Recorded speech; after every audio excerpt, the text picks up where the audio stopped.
gak sih kalian tuh secara sengaja baca ramalan bintang gitu dan percaya kalau kayaknya ini nih yang bakal terjadi sama aku?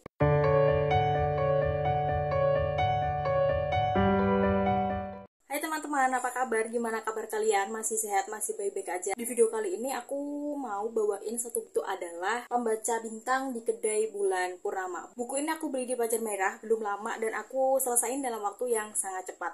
Nah, kira-kira apa sih yang menarik dari buku ini? Kenapa aku bisa selesai baca buku ini secepat itu? Pembaca Bintang di Kedai Bulan Purnama ini tuh berkisah tentang kedai kopi yang ada di trailer mobil kayak gini. Dan dia tuh selalu berpindah-pindah lokasinya. Kadang di jalanan yang kita kenal, kadang juga ada di suatu daerah yang sangat pentil yang asing bagi kita. Nah, di situ istimewanya pengunjung tidak boleh memesan apapun. Seluruh hidangan yang di situ disediakan secara istimewa oleh master kedai untuk si pengunjungnya. Di halaman awal buku ini kita akan disuguhi dengan kisah seorang perempuan bernama Mizuki Serikawa yang hidupnya tuh tengah mengalami kemerosotan dalam segala hal. Sampai pada akhirnya dia tuh mendapatkan sebuah undangan untuk datang ke kedai kopi Bulan Purnama. Ia mendapati kedai kopi itu ada di bantaran Sungai Kamo dan dia pun duduk di situ minum kopi sembari dibacakan ramalan bintang oleh sang master kucing belang 3. Iya, kalian nggak salah dengar. Para pembaca bintangnya di dalam novel ini adalah kucing dan baca mereka tuh gemoy banget. Secara narasi, buku ini diceritakan dari sudut pandang orang ketiga alias dia dengan gaya tell. Bab per babnya singkat yang membuat buku ini terasa spektaner di aku. Selain itu, setiap pergantian bagian dan juga bab itu dilengkapi dengan ilustrasi gemes yang bikin aku semakin semangat buat baca. Contohnya tuh kayak gini.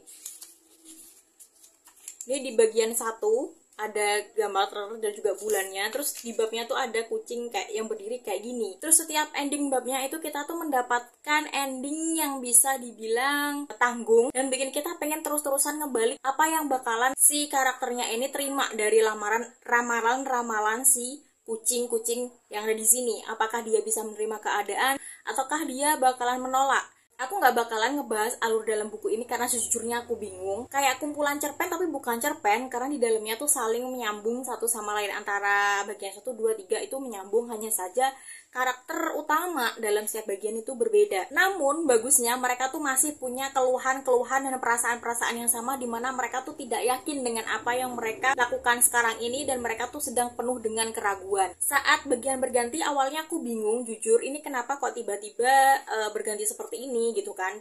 Contoh aja dari bagiannya si Mizuki terus ke Akari gitu. Tahu Akari disepil di bab pertama dimana dia adalah produser TV yang menangani Mizuki. Soalnya dari bagian pertama dia tuh kelihatan baik-baik aja dan seperti tidak ada masalah yang sedang membuat dia pusing gitu. Tapi ternyata setelah karakternya dia digali lebih dalam, ternyata dia punya keresahan-keresahan yang hal itu bisa dicerahkan gitu dengan para kucing gemes di dalam novel ini dengan cara membaca bintang dan memberikan buah kata-kata ke Akari yang membuat dia tuh sadar gitu dengan apa yang harus dia lakukan atau apa yang harus dia lakukan nih setelah ini lebih baiknya kayak gimana gitu. Ya, dan itu pun terus terjadi di bab-bab berikutnya. Dan semua karakter dalam buku ini tuh punya kisah unik yang menghubungkan mereka pada sebuah masa lalu. Ya, walaupun buku ini nggak ada plot twistnya, tapi aku tetap respect dan suka dengan cara gimana penulisnya tuh menggambarkan setiap karakternya, gimana penulisnya tuh menjadi sebuah benang merah dalam kehidupan mereka, walaupun sebenarnya mereka juga udah punya kehidupan masing-masing. Setelah selesai baca buku ini, kesan yang aku dapatkan dari buku ini adalah bahwa kita tuh harus menerima diri kita sendiri apapun yang terjadi. Kita tuh harus bisa let it go masa lalu, dan sesekali sih kita boleh sih memandang masa lalu, tapi itu sebagai reminder. Selain itu sih aku juga merasa buku ini mengajarkanku untuk melihat masa lalu dari sudut pandang yang berbeda. Buku ini secara keseluruhan aku kasih rating 4,5